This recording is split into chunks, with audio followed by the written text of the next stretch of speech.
we look at the importance of sleep and nutrition and the major impact they have on an adolescent with ADHD is nothing to be taken lightly. We have a sleep and wake cycle. How we sleep, how much we sleep is really crucial to how our neurochemistry is going to be functioning that day. Our sleep and wake cycle is initiated in the brain by a small gland known as the pineal gland. The eyes send signals to the pineal gland, which interprets light and darkness. These signals are translated into melatonin production. Melatonin is a hormone that helps you feel sleepy. Interestingly enough, the pineal gland has dopamine and serotonin receptors. Two receptors that we mentioned earlier, people with ADHD have difficulty with.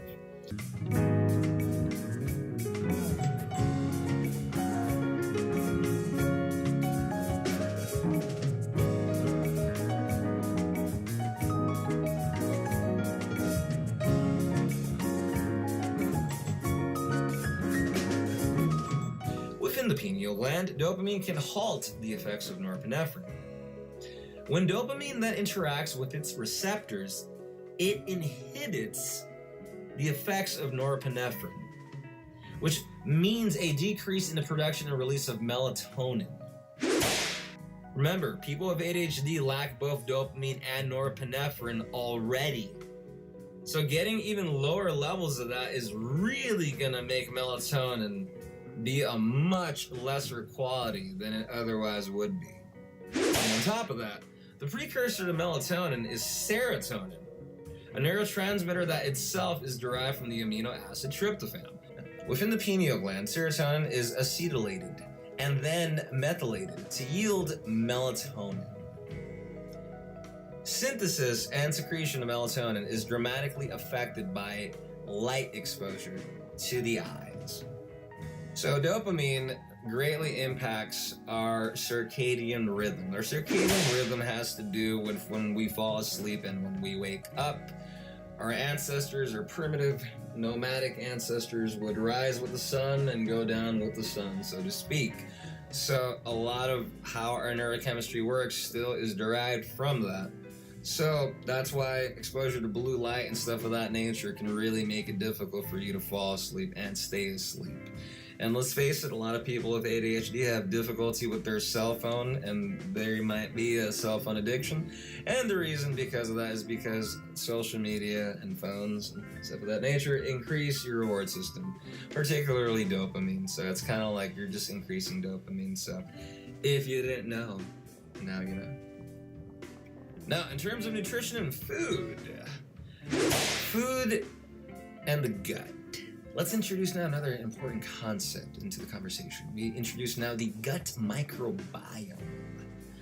Your gut microbiome is made up of trillions of tiny little microorganisms that live within your intestinal tract.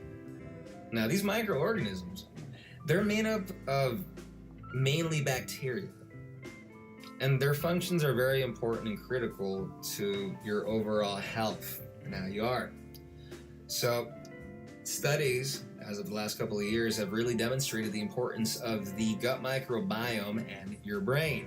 Interestingly enough, the gut microbiome, intestinal tract, interestingly enough, your gut microbiome includes the most serotonin receptor sites out of any part of the body.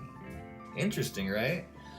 Now, if your gut microbiome, if your gut health is not healthy, you're going to have issues with serotonin, and you're going to have issues with a whole lot of other things. But recently, it's shown quite the correlation. Your gut microbiome connection to the brain really correlates strongly to ADHD. There is more than meets the eye to the gut. The gut plays a critical role in ADHD, more than we previously thought. What are some foods to avoid? If you're a loving parent, a partner, or just a regular old loving human being that just wants to improve their diet and wants to take care of their ADHD, what's some foods to avoid? What makes ADHD worse? Well, in that case, we look at the following. It is recommended for you to avoid the following. Number 1, high fructose corn syrup. It increases inflammation, increases the risk of diabetes, obesity, cancer, etc., etc. Number 2, food coloring. Yellow 5, yellow 6, and red 40 are said to cause hyperactivity in children and allergies. Number 3, preservatives. Preservatives in food have the ability to turn into carcinogen agents. That's cancerous agents. Number 4, soy. Can cause issues with your stomach and cause intestinal side effects like constipation, nausea, and bloating. Allergic reactions, feeling tired, and thyroid complications can occur. Number 5, gluten. Causes inflammation and damage to the intestinal tracts. Number 6, artificial flavors.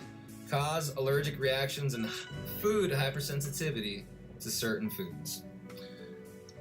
So, if we didn't know, now we know. What are some foods to eat? Foods that are recommended to eat are nutrient-dense whole foods, grass-fed beef, free-range chicken and eggs, wild-caught fish, berries, deep leafy greens, nuts and berries, and things of that nature. Naturally, we all have a different diet nowadays, so modify if you need to. So those are some of the difficulties that can arise with sleep and our nutrition.